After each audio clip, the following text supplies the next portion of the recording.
Is the sound coming before the picture, or maybe a little too late? VLC has built-in controls for fixing this without editing the video itself.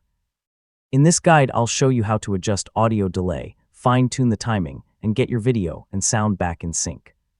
First, open VLC Media Player and load the video with the synchronization problem. You can select Media, then Open File, or simply drag the video into VLC.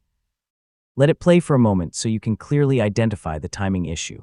Now watch a scene where the sound and picture should happen at exactly the same time, like someone speaking or a door closing. If you hear the sound before the action, the audio is ahead. If you see the action first, the audio is behind. VLC gives you a quick keyboard shortcut for audio delay. Press J to move the audio earlier, or K to move it later. Each press changes the delay by 50 milliseconds. So tap the appropriate key while the video is playing and listen for the timing to improve. Don't worry if the first adjustment isn't perfect. Keep pressing J or K until the sound lines up naturally with the picture. Use a clear speaking scene as your reference, because dialogue makes small timing differences much easier to notice. You can also use VLC's synchronization controls from the Tools menu. Open Tools, then select Track Synchronization. Look for the Audio Track Synchronization section and adjust the audio track delay there. This gives you a more visual way to fine-tune the timing.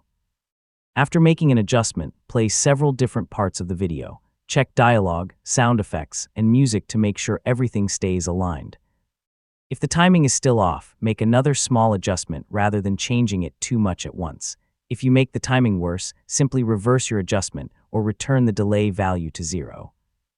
Then start again with smaller changes. A few quick tests are usually enough to find the right setting, and that's how you sync audio and video in VLC.